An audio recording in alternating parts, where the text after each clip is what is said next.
So, Disney has posted on social media that Mufasa, the Lion King, is the #1 movie in the world. Now, on paper, this sounds impressive, right? But let's break it down. This claim is technically true, for now, but it's also incredibly misleading. Why? Because Sonic the Hedgehog 3 hasn't even released globally yet. And of course, the internet didn't let this slide.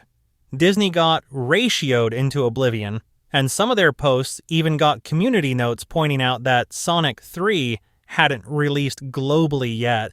That kind of public embarrassment isn't new for Disney, but it's always satisfying to see them get called out. As it stands, Mufasa has pulled in about $122 million worldwide, with $87 million of that coming from international markets. Meanwhile, domestically, Sonic 3 is absolutely thrashing Mufasa, bringing in $62 million in its opening weekend compared to Mufasa's $35 million. That's nearly double. What Disney is doing here is combining their global numbers to claim victory. But let's be real, this lead is going to be short-lived. Sonic 3 is set to hit international markets right after Christmas, and when that happens, it's game over for Mufasa.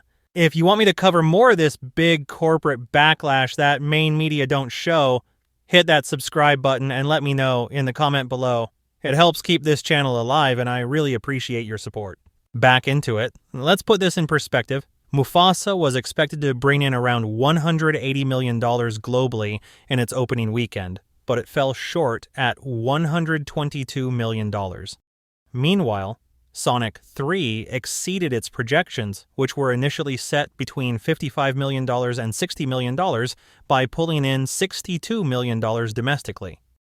Mufasa is also being propped up in theaters in a way that honestly feels more like bullying than smart business. According to reports, Disney has these agreements with theaters where, if you want to show their movies, you have to agree to give them a certain number of screens. Because of this, Mufasa is hogging screens that would probably be better served showing Sonic 3, a movie that audiences actually want to see. Let me put it this way, Sonic 3 is outperforming Mufasa domestically, yet it has 700 fewer screens. How does that make sense? If any other studio were in charge, theaters would immediately shift more screens to Sonic because it's the clear winner. But Disney doesn't play fair, they play to dominate. Now, this isn't speculation. We know Disney has been leveraging its size and power for years. They demand favorable terms from theaters, and if you don't comply, you risk losing access to future Disney blockbusters. It's a classic case of do what we say or else. Mufasa had the advantage of premium formats like IMAX, 3D, and Dolby Cinema, which usually come with higher ticket prices.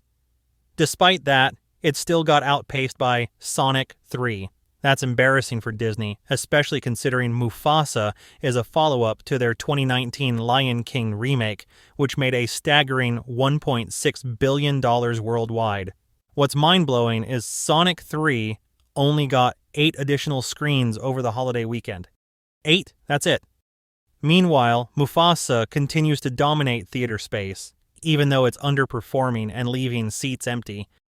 Imagine you're a theater owner, and you've got packed showings of Sonic 3, but you can't add more screenings because Disney won't let you pull Mufasa. Families show up for Sonic, find it sold out, and end up settling for Mufasa. It's almost like Disney is banking on Sonic's success to prop up their movie. And honestly, it's kind of working. Mufasa managed to pull decent numbers over Christmas, possibly because people didn't have any other options, but that doesn't mean it's the better movie. It just means Disney knows how to manipulate the system. Now let's talk reception. Sonic 3 is killing it with critics and audiences. It has an 86% rating from critics and a massive 98% audience score on Rotten Tomatoes. People love it.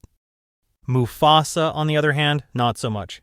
Critics have slapped it with a 57% rating. Yes, that's rotten.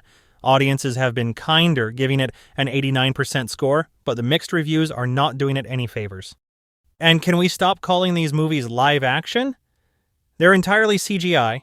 There's nothing live about them. It's just photorealistic animation pretending to be something it's not.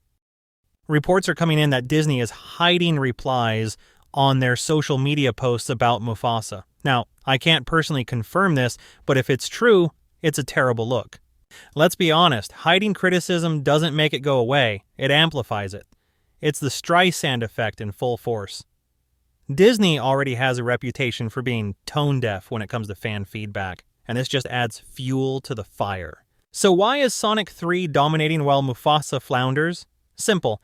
Sonic 3 knows its audience. It delivers vibrant energy, humor, and a faithful adaptation of a beloved franchise. Fans are loving the return of Dr. Robotnik. Jim Carrey absolutely kills it, and the movie doesn't take itself too seriously. Mufasa, on the other hand, feels like a cash grab. It's relying on nostalgia bait without offering anything fresh or exciting. And let's not forget the broader context. Audiences are growing tired of Disney's endless remakes and reboots. People want originality, not recycled stories. Sonic 3 hasn't even begun its global rollout, and it's already outperforming Mufasa domestically. When it finally hits international markets, it's going to obliterate Mufasa's numbers. Disney's premature declaration of victory is going to look pretty silly in a couple of weeks. Honestly, it already does. If you're going to make bold claims like #1 movie in the world, at least wait until the competition has fully launched. But here's the thing.